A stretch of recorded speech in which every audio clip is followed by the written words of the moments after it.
Good afternoon, everybody, or hello, depending on what time of day you're watching this. My name is Jon Freedman. Welcome to the latest episode of 4th and 62. I'm here today. Oh, That's crowd noise. Oh, no, hold on. There we go. I'm here today with, coming to us from his home, just outside of Westerly, Rhode Island, his cousin Steven. Steven, how are you? I'm never better. How are you? Doing good, thank you. And also with us today, I'll tell you about Coach Bob in a minute, but joining us for her second visit to the show, which just goes to prove you got nothing better to do, you might as well show up here, is Beth Pariseau. Beth? Hello. How you doing? Nice to see you good. today. Thanks for having me back. Oh, thanks for being Hi, back. Coach Bob is on a scouting mission. I saw him yesterday with his clipboard and a stopwatch and his Ohio State hat. He's on a scouting mission looking for offensive line help for next year's draft for our beloved New England Patriots. So, Coach Bob, hope you have a lot of good luck. We're going to start today. I hope he's a better scout than the ones the Patriots are using right now. I couldn't agree more, Stephen. I don't think they have scouts. I think they read papers and throw darts at boards. So hold on. There we go. Thank you very much to our live studio audience from Cell Block C of Billrook House of Correction. We thank you very much for being here. Some sad news to start off with today. And when I was growing up in my youth in Needham, my favorite baseball player was Pete Rose. It wasn't until the mid-'80s, when I was close to 40, that I read about the bad stuff that Pete was involved in, and I didn't like him anymore. He still was the major league leader in hits. He was a great player. Steven, I know you were a baseball player. Any comments from you? I didn't care for him either. Certainly, Bart Giamatti gave him a chance to get himself reinstated into the Hall of Fame, and he wouldn't do it. So, in other words, he wouldn't come clean and say that in fact, he bet on baseball. So, sadly, he didn't get into the Hall of Fame, and, otherwise he would be in it, but it was his choice. No, I didn't like, he had a style of baseball that was kind of like a football player. And if you remember the Ray Fosse incident, where he didn't just slide into Ray Fosse in the All-Star game. Ray Fosse was the catcher, of course. But he bowled him over and knocked the ball out. So that's not the kind of style of baseball that I'm in favor of, but that was Pete Rose. Beth? So a friend of mine pointed out, I haven't been to the Hall of Fame since I was a kid, but she pointed out that Pete Rose is actually very well represented at the Hall of Fame. There's exhibits about him. He was a great player. Right. Yep. He's also apparently still the leader in games played, not consecutively. That's Cal Ripken, but overall games played. And yeah, I mean, he's obviously his numbers. He's a shoo-in for the Hall of Fame, but they can't even appear to eventually forgive that. To me, that's worse than steroids. If you're the manager of a team and you oversee so much about that team on the field and you bet against them and then lie about it for decades, you just can't let that slide. It is ironic, though, that MLB is now in bed with sports betting companies, but that's another topic. Well, but it still holds true. You can't bet on your own team or against your own team. Right. Or even the sport. Yep. And Stephen, you both have said this. He had a chance to come clean a couple of times, and his ego got in his way, and he wouldn't do it until he had a book to sell. Yeah, a book to sell or autographs to sign or whatever. Mm-hmm. And it's really a sad story. And I just remember. I remember the guy, running to first base on a walk, sliding. He was the first guy I remember to slide head first. I know Ricky Henderson did a lot of that in his day. mostly stealing second base. Pete Rose slid dead first everywhere. I remember the big giant forearms the guy had. Like Tyler O'Neill. Yeah, like Tyler O'Neill, but or Tyler O'Neill like Pete Rose. But hey, he was a great player, and it's like it says on the screen there. It's sad news, but it's the right thing to it's the right thing to do to acknowledge him. Also, need to acknowledge a guy who was known in the basketball world as a great defensive player, but he was really a greater humanitarian, and that's Dikembe Mutombo. You know, the finger wag, and I mean, his index finger was probably, a foot longer than mine. But he was a great player, a great defensive player, and like I said, he went back to Africa, to where he was from, and he traveled the world, and just a great human being, He was the first NBA global ambassador right?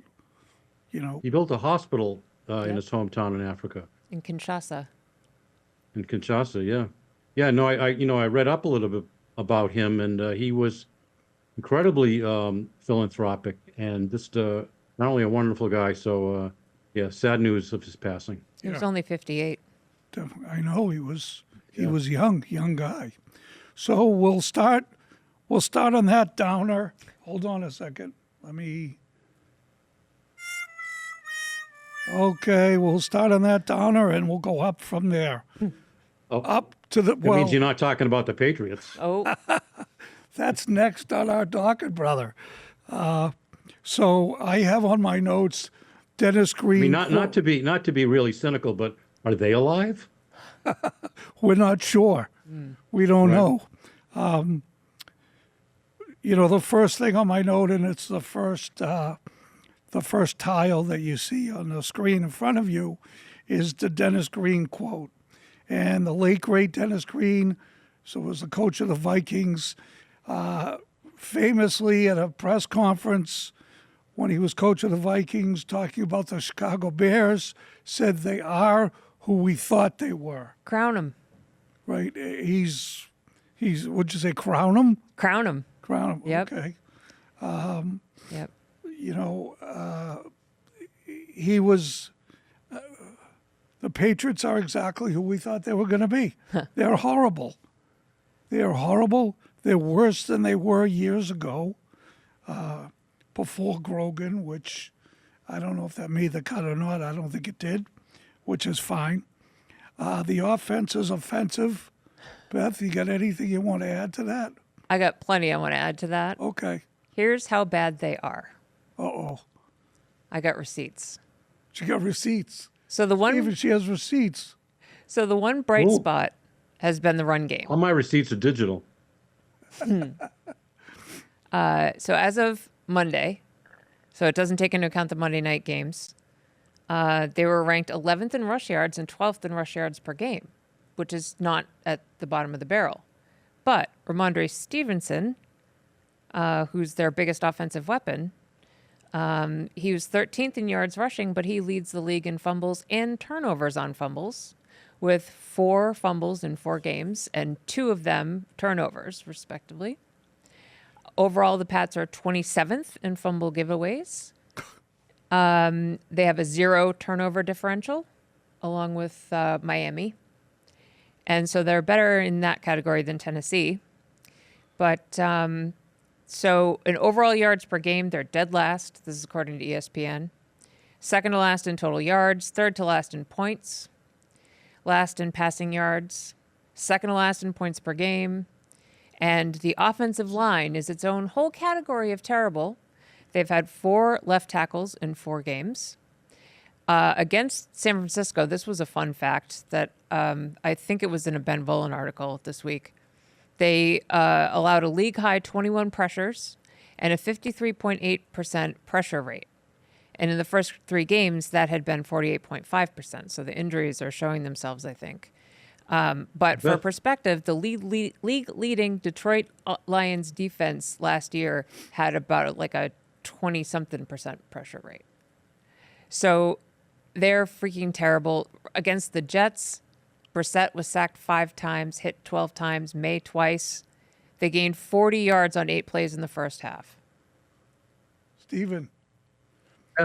First of all, I want to say that the receipts you have, that's longer than the ones you get at CVS. So really, yeah. that's pretty good. But let's talk about the fumbles, because like, do you want to attribute the fumbles to coaching? Do you think Belichick was responsible for his halfbacks not fumbling, because we all know how restrictive he was and how punitive he was? I And think- you know, Mayo is not the same coach. But he Is it drafted because of coaching?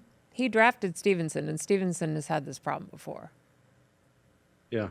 And then he got benched. Well, other players on the Patriots had fumbleitis, but Belichick kind of taught him, you better not do it or else you're not playing, and it seemed to work. Okay, so this is where I'm going to come clean now. It was on this same stage. You like that, Peter?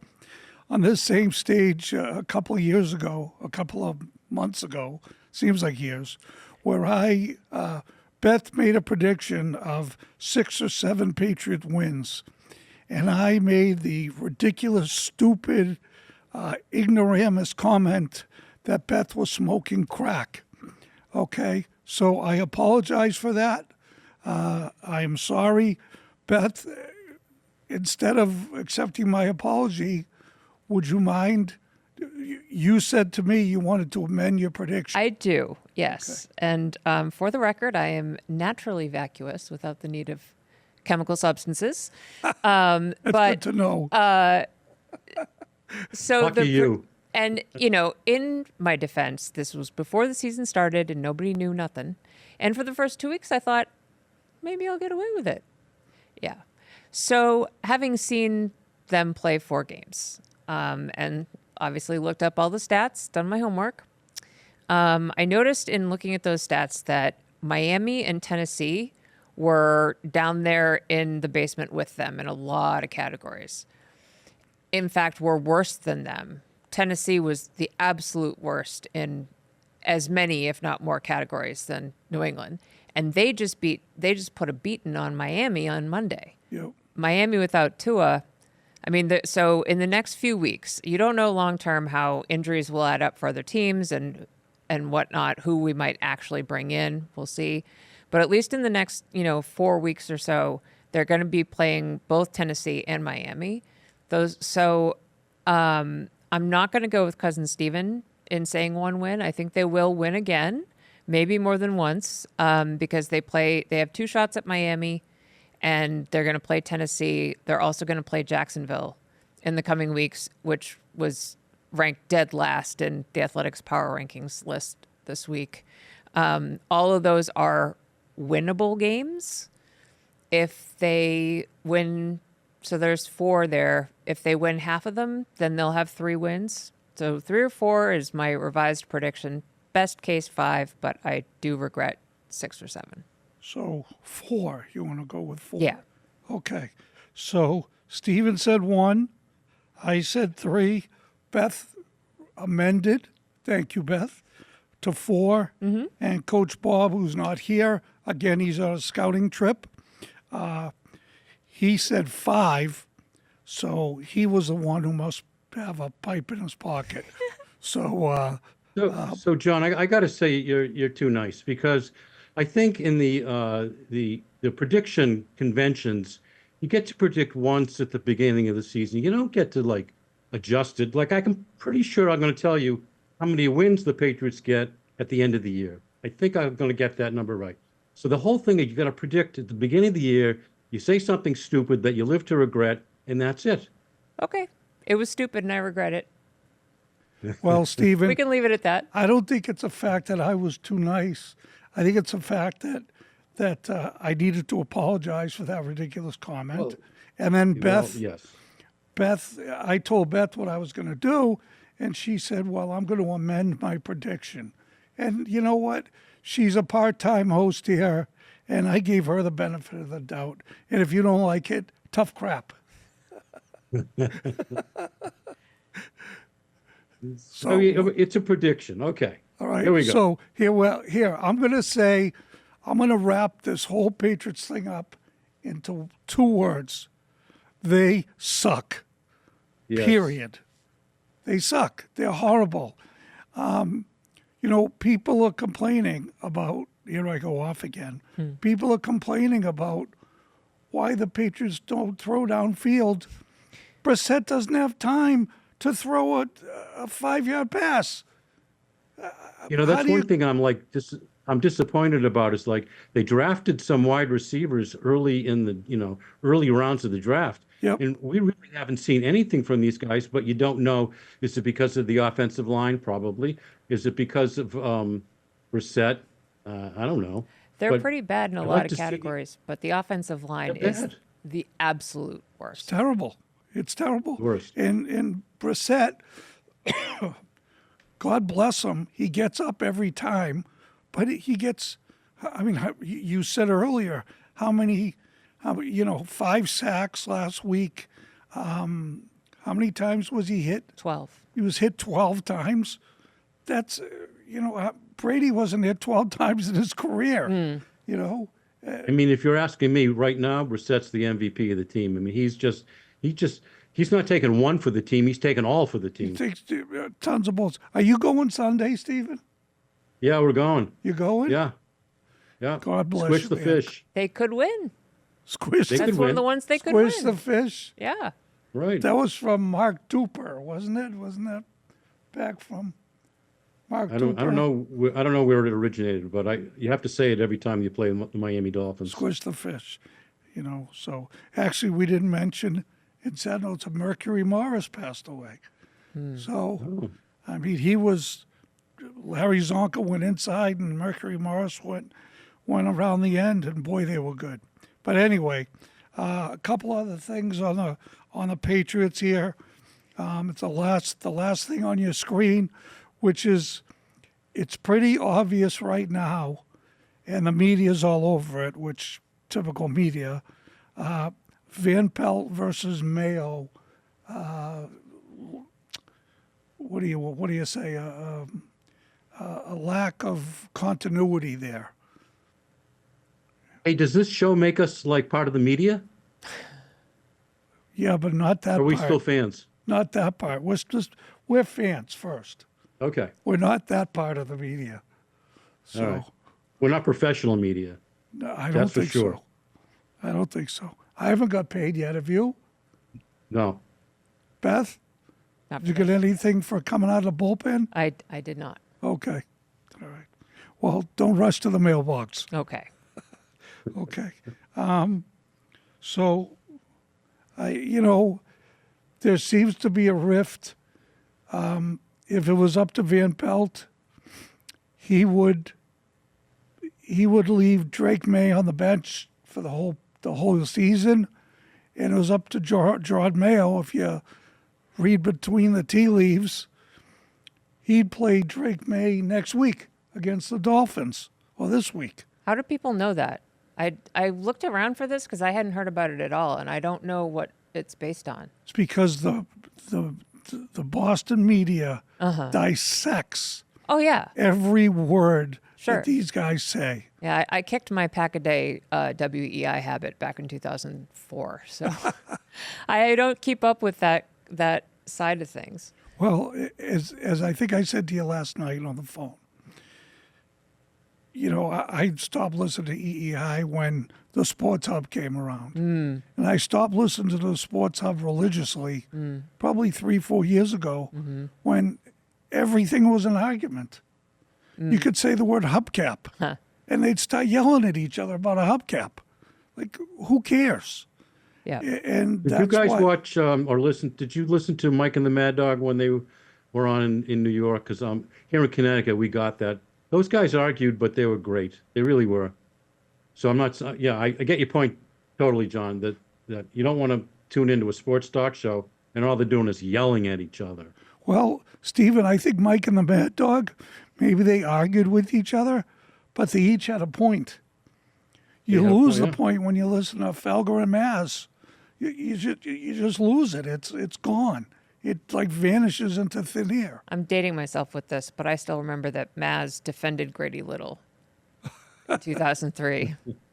That's because he was a beat writer, and he liked the guy, which I don't blame him. He was a likable guy, Sure. but Yeah, good point. you know, but I think the best place for May is the bench. Agree. I don't think Agree. him dancing around 300-pound defensive linemen is where you want the kid to be. Yeah, we want him to live. You know, I have no problem if you want to put him in for a few plays in the fourth quarter when you're losing by 35 points, to give him a few reps. But that's it. Can't play him. No, Really. no, they're too bad. And you know what? Unfortunately, after week 1, when they beat the Bengals, it all pointed to Drake May. But since then, the 3 losses, I mean, And you don't have Andrews? Forget it. no, it's, and Andrews was the leader of the offensive line. He's the center. Yep. Quite literally, the center. And he's the one who called out the blocking schemes and whatever. I mean, that's a huge loss. Yeah. So, couple other things. Okay, as we're going to move on to the Red Sox, because what would this show be with 5 minutes left? Not talking about the Red Sox. Beth showed me today she has. It would be like the Red Sox. It would be over, Oh, It is over. It's finally over. right? yeah. 81 and 81, and I'll say it in Bob the Scout's absence. He said that Pete, the station manager, asked Bob back in April how the Red Sox were going to be, and he said a 500 team, no better. I can vouch for that. And he was right on the money, Yep. 81 and 81. Yep. They have too many outfielders, which, Steven, you were an outfielder. How would you feel being like the 7th guy on this team? Well, I'd be thrilled to death if I could be the 7th guy in the Red Sox. Yeah. But that's not happening. And yeah, too many outfielders, not enough pitching, too many middle infielders who can't turn a double play. So I do think they have the basis for a good team if they can go out and buy a pitcher or two. And it's up to management, up to ownership. So let's see, because maybe their defense is suspect, but they certainly can hit. They can score. So let's get some pitching and see. Maybe we can win 90 games. Who knows? This is not on the notes, but I'm going to ask both of you. Should they keep Nick Pivetta? No. One, no. Steven? The rule is you keep them until you have somebody better. So that's the question. Okay. So you don't, So then your you answer have is somebody yes. better, and then no. So I'm going to hedge my bet there. Okay. Ideally, no. I think they should keep him. Ideally, no. I agree, Beth. I think ideally, they no. should keep him because, Steven, to your point, they don't have anybody better. Right. They don't, they have nobody. And if Right. Kenley Jansen is going to walk, which we think he's going to, Pivetta is a strikeout master. Make him the closer. He doesn't want to be in the He bullpen. doesn't want to be in the bullpen? Oh, No. okay. All right. Well, I guess he's earned the right to pick his spot. So, okay, a couple minutes left. Wait till next year. Like the last couple years, we'll wait till next year. It'll be an interesting offseason. Will Tyler O'Neill be back? Who knows? The only guy I know with 31 homers and 33 RBIs. So How old is he? Do you know? he's probably 30, I don't know. Okay, so 30, he's 31 okay. maybe. He's still in his prime. You know, I went to one game this summer, and he came walking out on the field to do his running before the game. And honest to God, I thought Don Nottingham Dude's set was up. on the field. He is Remember ripped. Don Nottingham, the bowling ball on the Yes. Baltimore Colts? I call him Pipes. Yeah, because in his father is Yeah. what, Mr. Canada or Yeah. something. I mean, this guy is just jacked. Yeah. And it's I couldn't believe the size of the guy. And then someone went and stood next to him. That person needs to hang out with me for a little bit and have a couple of meals. Holy cow. but we got a minute and a half left. Enough time to finish up. Wait till next year is what we're going to do for the Bruins. Bigger and faster. I think that was what they felt they needed to do. Can they score goals? I don't know. And the last thing, I'll leave this to both of you, so I'll shut up, is Jeremy Swayman. Go ahead. Reminds me of Mookie Betts. My Jew Mookie Betts. So you think he's going to be They've traded? lowballed him. They've jerked him around. Now they've gone to the media. He said, she said. Now they're talking about, oh, get it, trade him, get some value for him as long as he's going to walk anyway. Steven? We shall see. I mean, I don't care if they pay him or not, frankly. I mean, wait, let me amend that. Yes, I want them to sign him, no question. But if they decide $10 million is too much, that they get to make that decision.